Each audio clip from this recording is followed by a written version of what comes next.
algumas considerações a partir do Conselho Regional de Psicologia, debatendo aí tanto aquilo que se refere aos processos de educação formal, pensando no direito à educação como um direito fundamental, porque ele fala não só da possibilidade de cada um e cada uma de nós, né, nos apropriarmos daquilo que construiu o nosso processo civilizatório, mas também é aquilo que dá subsídio para qualquer chance que tenhamos de um desenvolvimento social.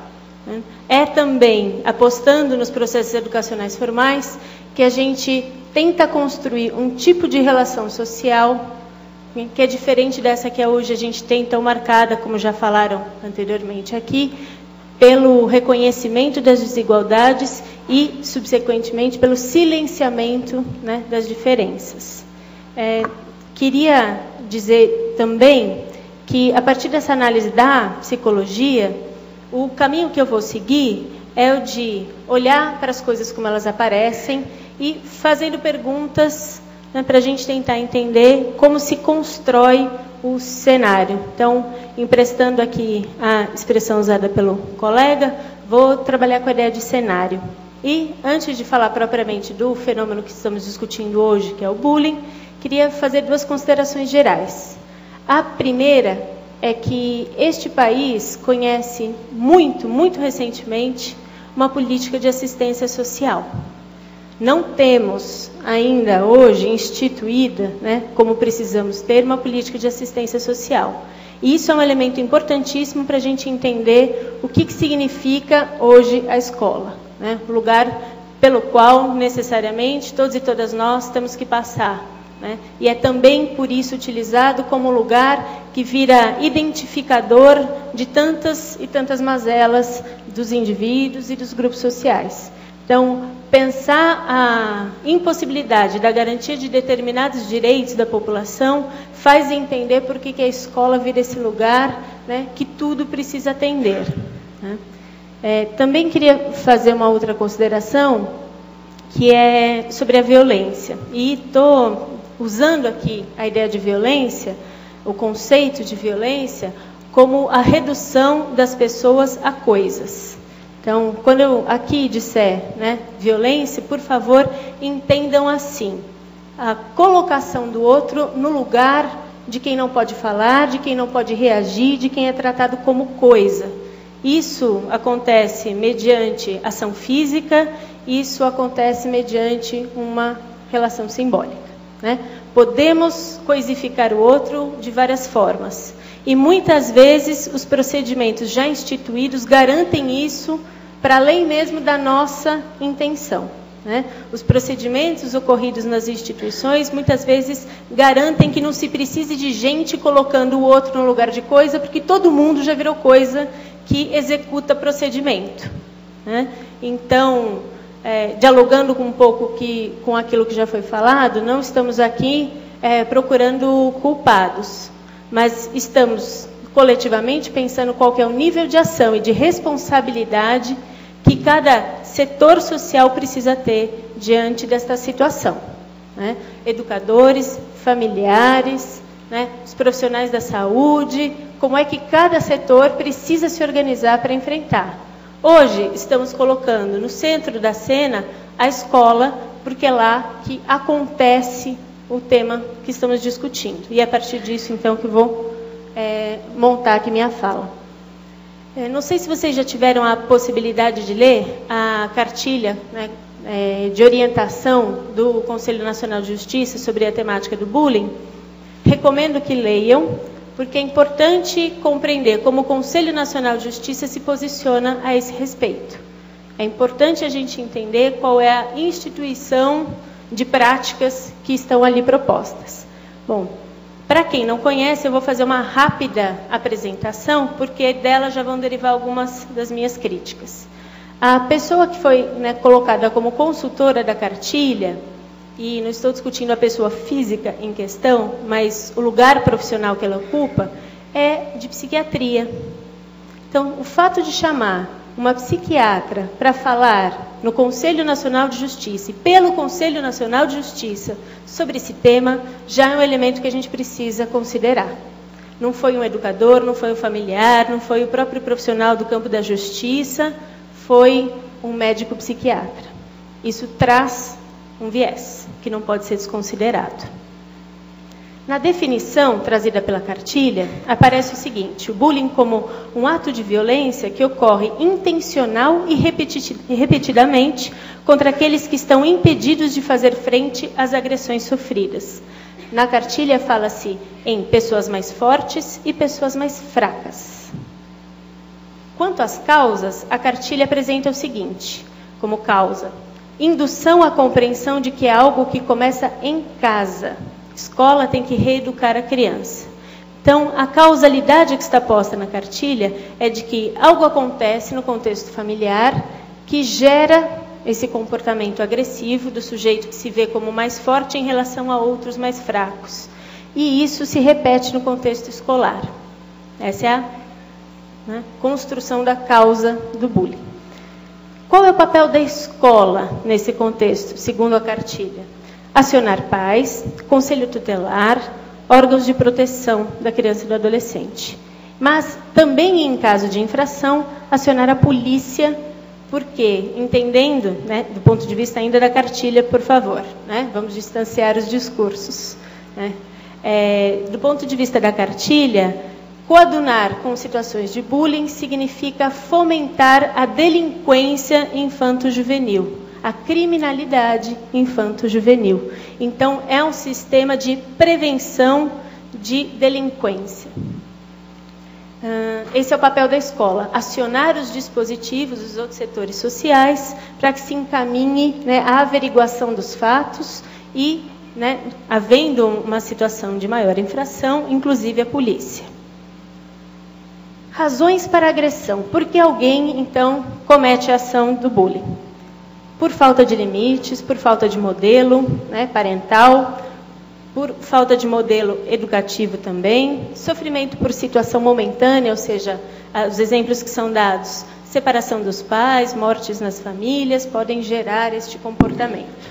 E, obviamente, como não poderia deixar de faltar, e aí neste momento a escrita fica mais pesada, porque diz que a situação mais perversa entre aquelas propiciadoras do bullying é a estrutura da personalidade do sujeito. Convido, por favor, todos a lerem para não acharem que é uma interpretação minha. Fui fazendo recortes das expressões ali presentes.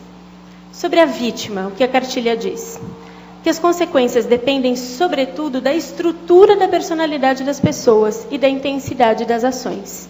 Então, reage como pode aquele que, segundo sua estrutura de personalidade, está mais forte ou mais fraco. Ocorre também, por derivação do ato do bullying, o desinteresse pela escola, ocorrem transtornos de personalidade ou até casos mais graves com comprometimento da saúde mental. E neste momento, então, a sugestão é para que o sujeito que foi alvo de bullying seja encaminhado para os serviços de saúde mental da rede pública.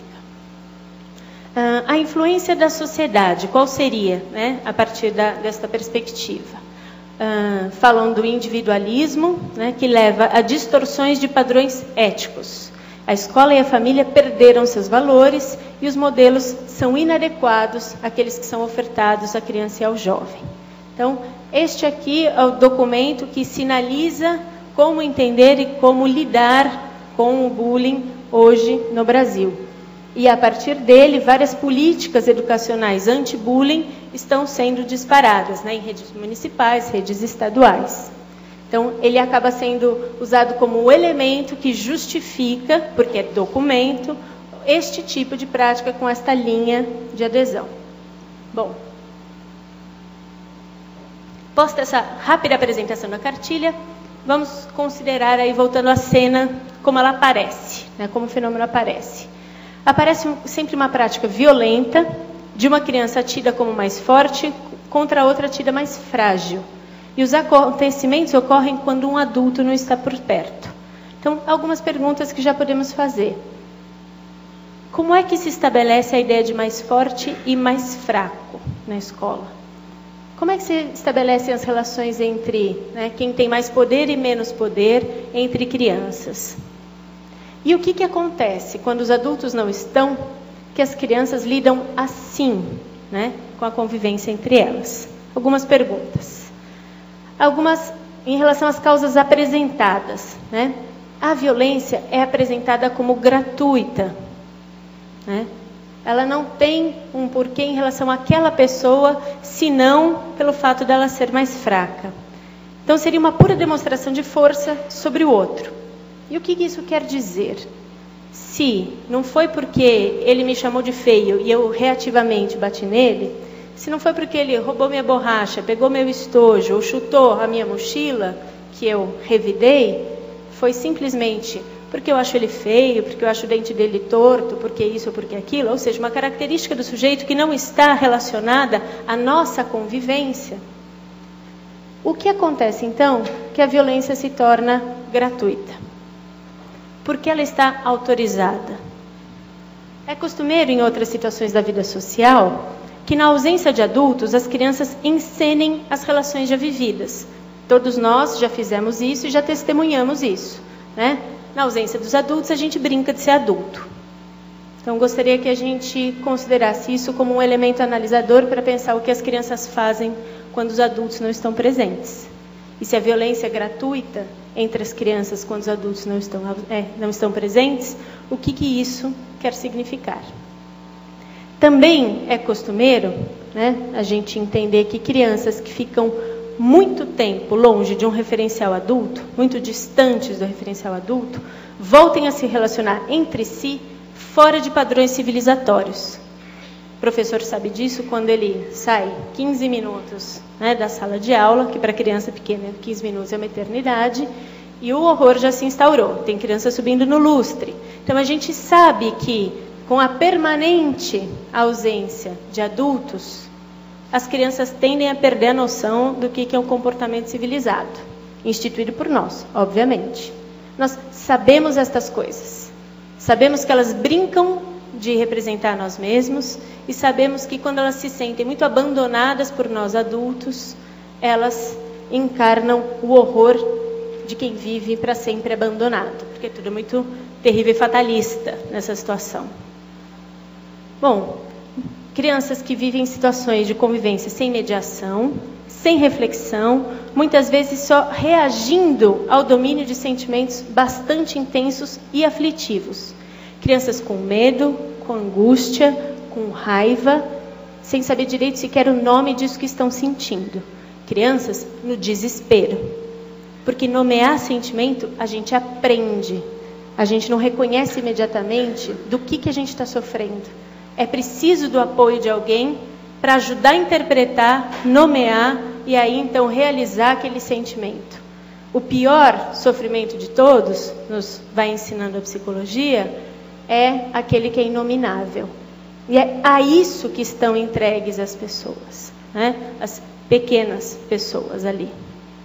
Assim, como pensar o tipo de relação que as crianças têm entre si quando os adultos não estão? Bom, sobre o cenário, a escola. Na cartilha, a escola aparece apenas como palco onde as situações ocorrem sem discutir a própria instituição. Tanto é que os encaminhamentos vindos da cartilha são oriente para cá, oriente para lá, mas não tem uma orientação sobre o que fazer neste lugar. A escola é só palco, ela é a travessa, né? E nada precisa acontecer ali.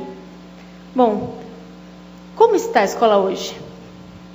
Como estão as relações escolares hoje? E quando proponho que a gente pense como está a escola e as relações escolares, penso que é necessário que nos incorporemos como educadores nessa reflexão. Não só, a escola não é feita só de crianças, né? Ainda bem, porque senão era boa chance de 90% estar morta no primeiro dia. As crianças juntas, sem adulto, não é fácil não. Então, pensando-nos como educadores, adultos ali, componentes da instituição escolar, como é que essa cena pode ganhar complexidade? Professores e alunos, vivemos uma situação de ausência de autonomia, né? A ausência de sentido na atividade profissional. Professores e alunos perguntam-se por que estou aqui. Professores e alunos se perguntam, esse conteúdo me ajuda em quê? Professores e alunos se perguntam, eu que eu faço para sair daqui mais rápido? Estamos numa situação em que as relações na escola perderam sentido e pensando assim, conjuntamente. Não estou pedindo para que vocês polarizem, se esqueçam como educadores e só pensem no aluno. Mas vamos, para pensar no aluno, pensar no adulto responsável pela condução da ação educativa. Ele também não consegue mais justificar para um jovem de 15 anos qual seria a função do aprendizado do logaritmo. Ele também não consegue sustentar a ação educativa, porque ele, se pudesse, reinventaria os próprios processos educativos. A questão é que não se sente com essa possibilidade, não se sente com essa potência. E não é um sentimento simplesmente puro, interior de si mesmo, que não encontra eco em nenhum outro lugar do mundo objetivo. É um sentimento bastante respaldado pela realidade. A autonomia do processo educativo inexiste. E com isso, o professor está coisificado. Bom, estou enfatizando isso porque o diálogo não é possível se o educador é colocado contra a parede. Também não é possível se a gente vitimiza educador ou educando. Então, vamos pensar, educador e educando como pessoas que têm direito a viver com sua dignidade, com a sua legitimidade reconhecida como sujeito que é pensante e propositor de ações. E isso é difícil de acontecer na escola como ela está hoje.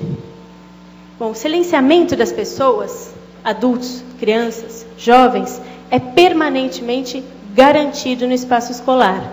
Se alguém conta alguma história pessoal, rapidamente a gente se incumbe de falar, então depois você fala isso, porque agora o aspecto é outro, não é? Nós, como educadores, muitas vezes estamos premidos por algo que nos toca, mas também não cabe, senão é viagem do professor. O professor deu uma viajada, agora ele tem que voltar para o conteúdo. Bom, não há tempo para se planejar outro modo de funcionamento da escola, assim como não há esperança de que outra escola seja possível. Afinal, a condição de miséria da população é inalterável. E quando eu digo miséria aqui, não estou só me referindo à miséria econômica, mas também estou me referindo à miséria de produção, de se sentir agente da produção simbólica, da transformação das relações. Bom, só se vislumbra a possibilidade de mudança quando se considera a perspectiva de desenvolvimento de pessoas e grupos. Só assim a gente considera a possibilidade de enfrentar e produzir algo diferente. E quando a gente olha para os nossos grupos, seja de professores, seja de alunos, e os vê como inalteráveis, imutáveis. Professor é assim mesmo, aluno é assim mesmo, escola é assim mesmo, político é assim mesmo, psicólogo é assim mesmo, tudo é assim mesmo. Quando alguém, num gesto, ainda que extremamente violento, embrutecido, anticivilizado, se coloca em voz na escola, isso precisa ser compreendido. Não aquecido, mas precisa ser entendido. Eu sei que os psicólogos têm esse lugar na representação social, de que psicólogo baixa, bota a mão na cabeça de todo mundo, tudo entende, então está tudo valendo. Então, vou lançar a mão do velho bom Freud para lembrar que tudo compreender não é tudo aceitar. Sentido nas coisas podemos encontrar. Conivência com elas é outra coisa. Mas vamos então compreender os sentidos existentes na ação embrutecida de adultos e crianças dentro da escola, para então recuperar aquilo que precisa ser dito e nunca encontra lugar. Eu não gosto daqui, eu quero construir um outro jeito de viver a escola. Adultos, crianças e jovens afirmando isso hoje. E aí temos uma comunidade de destino. Não estamos polarizando adultos e crianças. Professores e alunos estão juntos nesse momento falando, esta escola não nos serve. Bom, a escola é parte da vida social. Portanto, reproduz as práticas sociais vigentes, assim como ela é capaz de alterá-las, caso haja a possibilidade de reflexão e de mobilização. Sofrimento humano, desigualdade social, existem e são intrínsecos à nossa organização social atual. Sofrer faz parte da nossa vida, né? Dejus, né? Colega que pensava sobre as condições de trabalho e o processo de adoecimento psicossocial, lembra-nos o seguinte: o problema não é sofrer, é não poder ser reconhecido como sujeito que sofre, é não ter direito à palavra, ser colocado no lugar de ilegítima a sua queixa. Isso é que adoece. Quem aqui não foi já colocado diante de alguma expressão do tipo: você está fazendo frescura, levanta daí. Ué, não quis ser professor? Agora aguenta. Está parecendo menininha chorando? Então, é esse processo de colocação do sujeito no lugar de ilegítimo, indigno, é que traz adoecimento. E aí podemos pensar em crianças, adultos e jovens, todos ali vivendo a mesma situação de adoecimento por silenciamento. Silenciamento que leva a abandono, a situação de desesperança, de inviabilidade da comunicação. Bom, quais são as práticas sociais vigentes que estão reproduzidas no dia a dia escolar? Resumidamente, vou usar a expressão darwinismo social. Ainda nos vemos como se estivéssemos competindo por comida nas savanas. O outro é um opositor em potencial. O mais forte deve demonstrar rapidamente a sua superioridade a fim de garantir o seu pedaço. Então precisamos olhar para as disputas que acontecem na escola entre adultos e crianças como todos premidos pela sensação de que alguém vai rodar antes ele do que eu. E aí eu marco rapidamente a minha superioridade. Adultos ou crianças fazemos isso. Lembro de uma escola em que não se podia sentar em qualquer lugar na sala dos professores, porque não tinha cadeira para todos. Então, não era para qualquer um a cadeira, né? O que estou destacando aqui é o caráter de ameaça que o outro tem para nós nos espaços sociais, entre eles a escola. Para o professor, o aluno é um opositor em potencial, que vê no gestor a oposição, que vê na família alguém que trabalha contra, que por sua vez não acredita mais, não é conversando que a gente se entende. Todo mundo está em oposição. Rápido parênteses. A relação escola-família, fundamental. Mas vamos observar como tem se dado a relação escola-família. A ideia de escola de pais já sugere qual é a relação que a escola propõe à família. E aí também dá para entender por que a família falta no dia da reunião de pais. Então, vamos chamar as pessoas para conversar, para pensar junto, destacando que são jeitos de educar muito diferentes, moralidades diferentes, projetos de vida diferentes, ou vamos chamar os pais para discipliná-los. Isso não é conversa, isso é comando. E aí, a alternativa um pouco mais saudável que quem é comandado tem é fugir da conversa. Bom, com os estudos de Adorno, né, sobre a Alemanha nazista, nós aprendemos várias coisas. Entre elas, que a origem do preconceito é social, ou seja, que as nossas relações fazem com que desenvolvamos preconceito. Que tipo de aprendizado social é esse? Ele refere-se basicamente à adesão irrefletida à ideia de que o mundo não é para todos, de que os direitos não são para todos. É contra a ordem natural das coisas pensar que a garantia da dignidade e da legitimidade de cada vida humana devem ser asseguradas. Verdade, é contra a ordem natural. Os animais que não têm história, nem podem construir um mundo simbólico tão rico, devem competir para garantirem mais um dia de sobrevida. Mas a nossa humanidade já construiu condições de alimentação, moradia, convivência suficientes para todos e todas. Entretanto, a lógica do capital, partindo da afirmação que é a competição que gera desenvolvimento, recria fantasticamente a necessidade de competirmos. A escola vive essa marcação.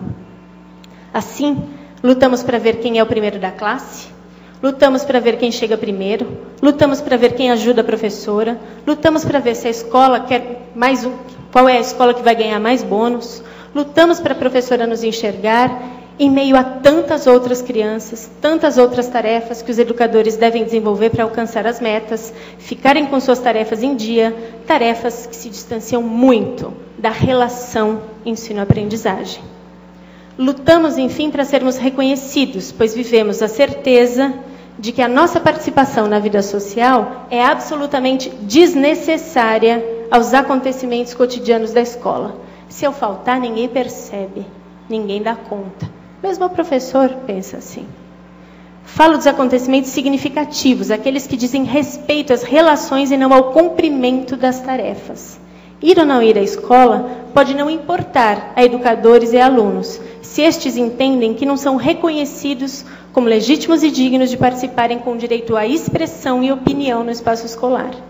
Assim, proponho que o bullying seja uma contra-reação violenta e indefensável, mas que não é gratuita nem de origem individual. Ela relaciona-se às inúmeras situações que vivemos em nossa sociedade em que a nossa existência, reiteradas vezes, não é reconhecida. O desespero de se perceber invisível faz o gesto bruto, radical, recair sobre aqueles que não terão como não acusar o golpe. Eu bater em quem consegue revidar, não tem graça, ele não acusa o golpe. Eu bater em alguém que realmente vai cair, sujar de sangue, acusar o golpe, faz o efeito que eu preciso. O golpe em quem está mais fragilizado garante que o gesto seja visto em toda a sua magnitude. Por fim, continuando com os estudos de Adorno, eu gostaria de atentar para o fato de que polarizamos entre agressor e agredido, e isso não nos auxilia a lidar com o fenômeno. Trata-se, isto sim, de um par complementar. Sem um, não é possível entender o outro. Assim, cabe perguntar o que os agressores veem nas crianças consideradas mais frágeis que lhes faz atacar. Bom, o próprio Adorno já nos dava uma pista. Essas pessoas que agridem, né, que ali, naquele momento, estão na função de agressor, veem o seu próprio medo diante de uma força incomensurável, da qual não podem se proteger. Uma força tão grande que causa desespero. Desespero que é vivido brutalmente. Só que ele vai sendo aliviado, parcial e momentaneamente, é verdade. Mas ele me permite a repetição do gesto brutal que eu vivi, só que agora contra alguém que está mais desesperado e vulnerável do que eu. Então, que fique claro, não é das crianças que devemos esperar um outro posicionamento diante da ameaça de não ser reconhecido. Somos nós, os adultos, que temos essa obrigação. Obrigada.